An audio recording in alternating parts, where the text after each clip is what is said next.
you know, the satanic verses, and they had guards, you know, because they're going to get attacked, because you get attacked in India for the things that you say.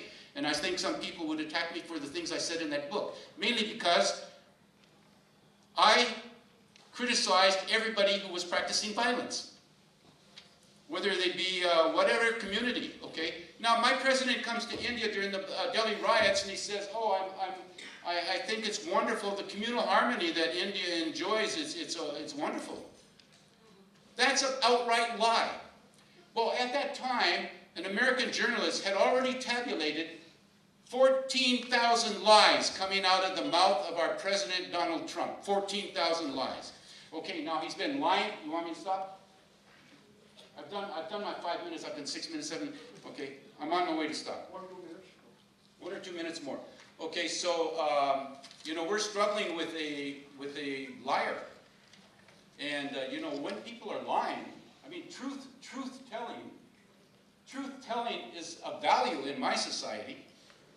It's almost like you grow up thinking you can't lie because somebody's going to find out that you're not telling the truth.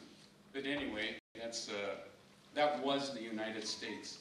So today I want to stop by saying about coronavirus. I'm going to France on the night of Sunday, Monday. I'll get daughter. She just lost her job in the schools because the schools shut down. But she's going to work in a company because they're going to do a crèche. Crèche, by the way, is a French word. So this could be a pandemic that can be brought under control, according to the World Health Organization. Well, let's hope it can. Okay, and let's hope that you maintain a very low level of this virus like it's going on now. Now, I'll be honest with you. I suggested to Dr. Trivedi that we not hold this function because of the virus. And I also suggested that I wanted social distance from everybody, and that's why I'm sitting way back in the corner, and I'm keeping my distance. Because, you know, I got to show up in France, and I don't know if they're going to quarantine me because I'm coming from India. They'll probably say, Namaste, Gregory, Namaste.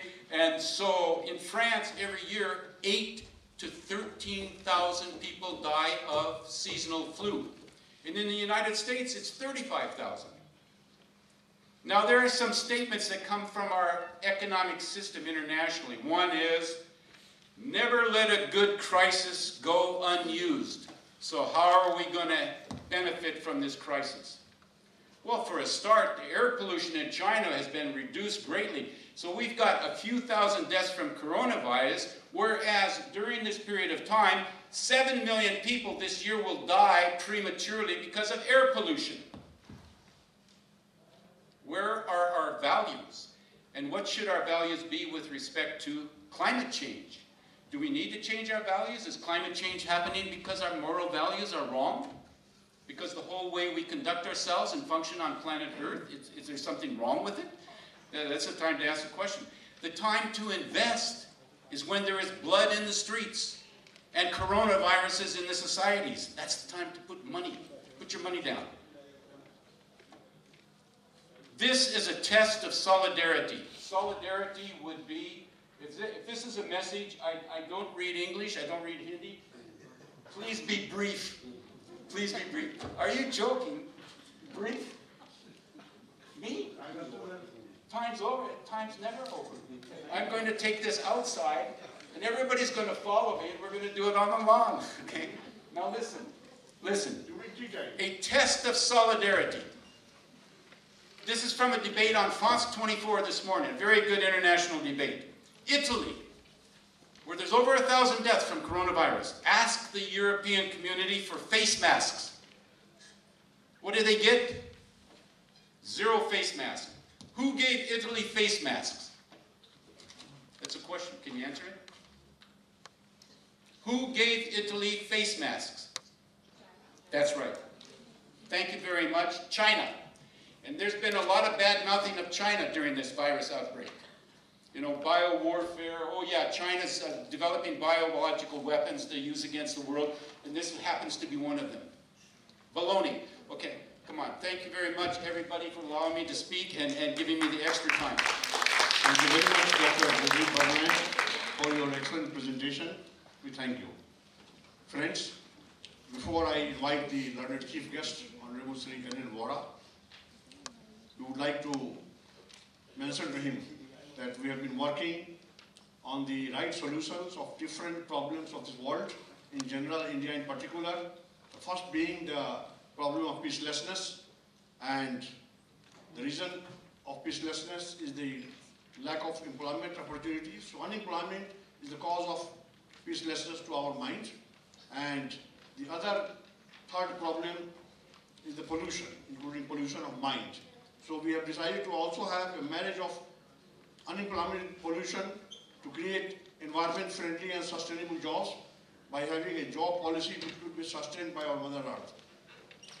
We are also working on the strategy of changing the communication strategy for having a controlled family size by forgetting whatever were the jargons in the olden days, and for different communities we have different types of communication systems. So for solving the problem of unemployment, we are longing for a day when we will have more number of job givers than job seekers in our country and in the rest of the world. So how will that be possible? It will be possible by changing our educational system, where we will change the curriculum, and let us hope for the best that the problem of unemployment in our country and the rest of the world is solved at the earliest. Thank you very much. With these words, I invite Honorable Chief Guest to present his views on this auspicious occasion. Thank you, sir. Dr. Trivedi, all the eminent dignitaries on the dais, invited guests, ladies and gentlemen. I'm very happy to have been asked to be associated with this afternoon's program, the World Assembly, to discuss issues of value education. Now, I will not go into excessive detail, but over the years since India got independence, our educational system, from primary school level to the institutions of higher learning, universities, institutions of science and technology, medical sciences, engineering, atomic energy, space and other areas of learning, they have become well established, and some of these institutions are known all over the world, like the Institute of Science, Bangalore. When we became free in 47, 48, we had a handful of universities and a few hundred colleges. Now we have almost 1,000 universities, central universities, state universities, private universities. Then we have institutions of science and technology, engineering, IITs, institutions which impart learning in management, IIMs, and various other institutions of professional and higher learning.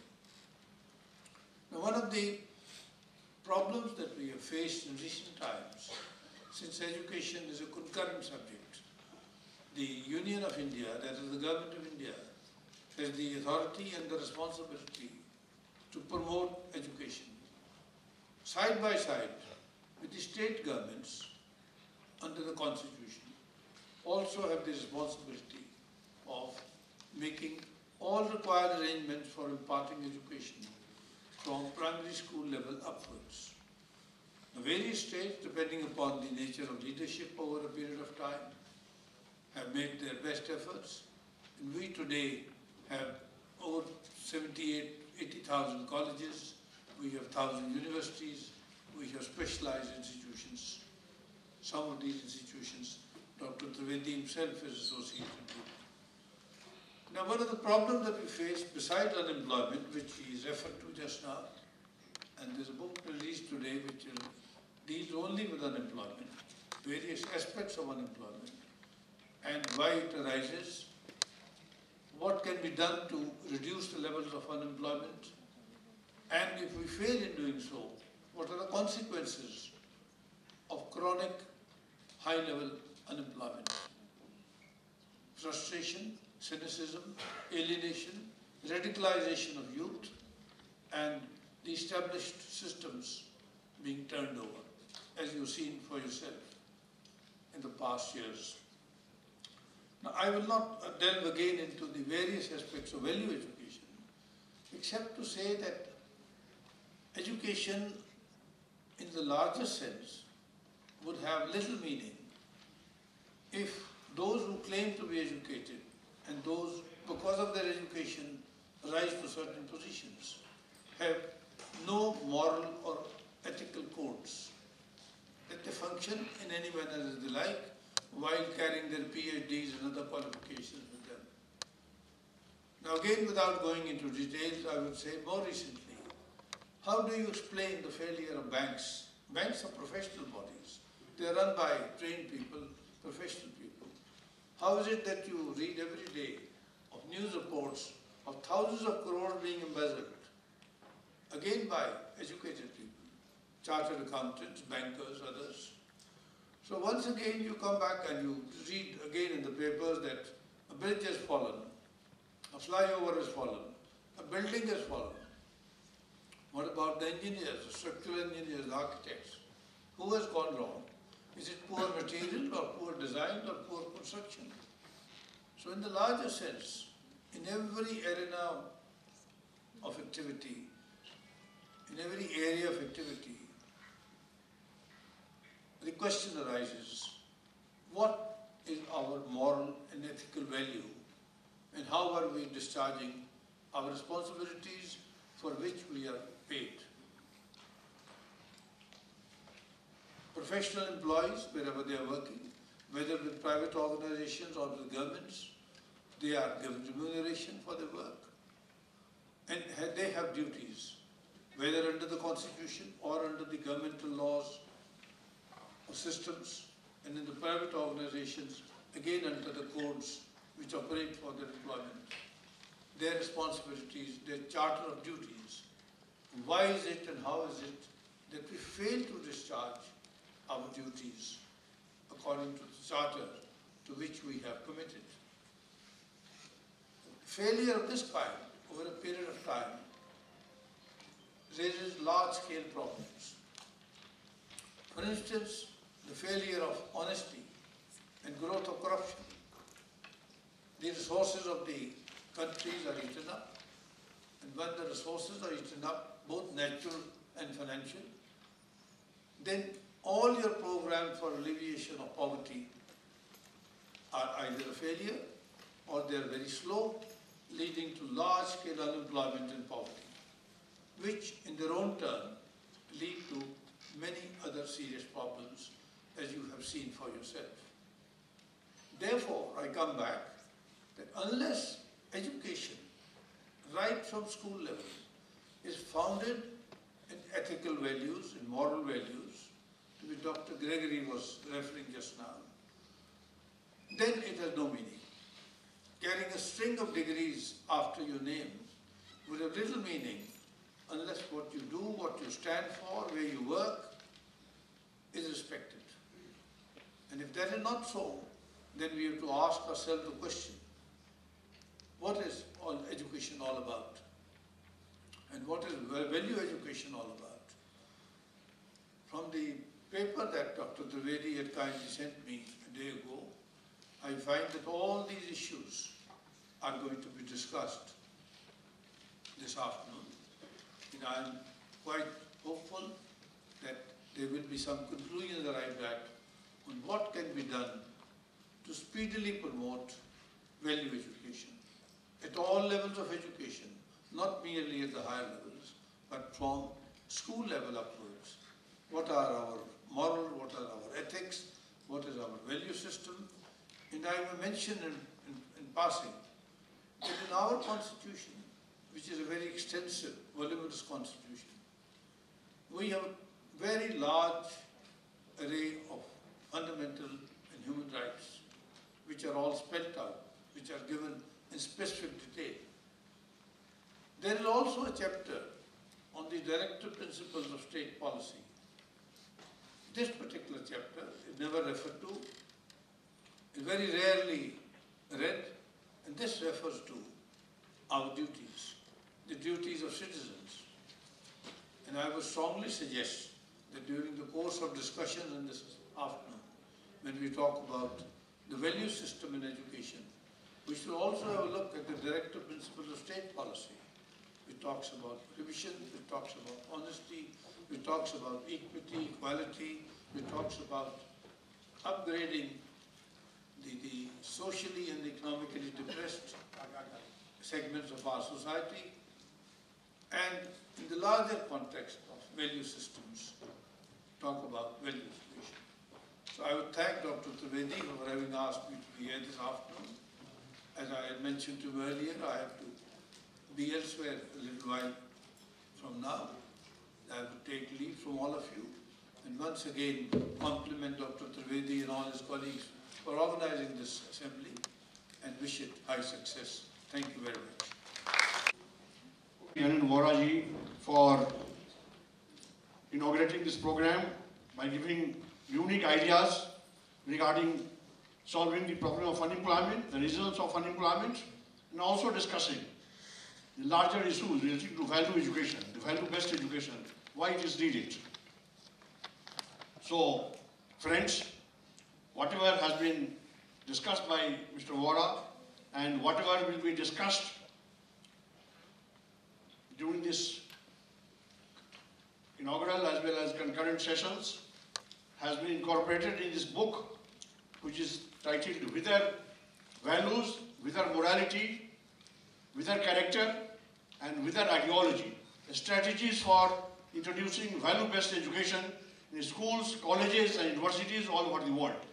So, I would like to ask Dr. Tanuja Utkarsh and Ms. Neelam Joshi to present this book to Mr. Vora with a request to him to kindly release this.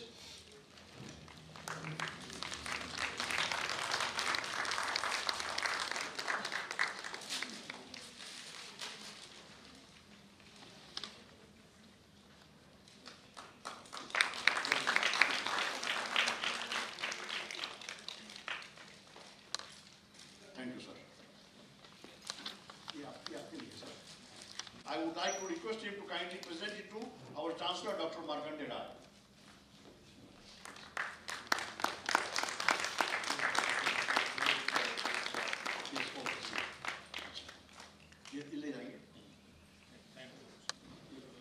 Friends, after the inaugural address, now is the time for views from other dignitaries on the dais. And in this connection, the first speaker is Honorable Chancellor Dr. Markandeya Rai, who is the Senior Advisor in United Nations Habitat, as also the Chancellor of the Indira Gandhi Technological and Medical Sciences University in the state of Arunachal Pradesh. He will present his views on this auspicious occasion. Please come and join our desk. Good afternoon, Namaskar. First of all, I wish to congratulate Professor Priya Ranjan Trivedi ji on his 70th birthday. And let us join to give a big hands to him. And on his behalf, I would like to honor him in this hall before I start talking about value education. On your behalf, I think it is a prime time when, on behalf of all of you, I receive the Queen. His personality has really impressed me all the time.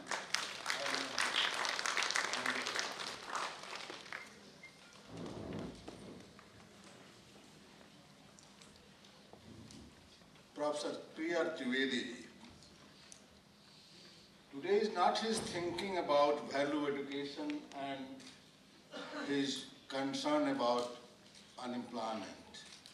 Perhaps when India was quite young, independent country, and the way I know him, he started thinking in 70s and 80s to start how to create employment, and not to create only employment. His slogan was, be the job giver and not job seekers. It's It's not a new slogan for him.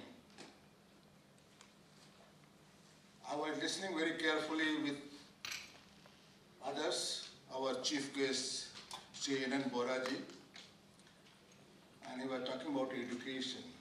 And Gregory, Professor Gregory or Mr. Gregory, if he's around, he was talking about moral character. All comes in value education. When you talk about human value, universal value, all comes within. But he's very much right, how much we practice. That's why when we talk about education and value education, we talk about holistic education. Education is not only formal education, the way concern was raised by our chief guest, that still lot of bridges are breaking and lot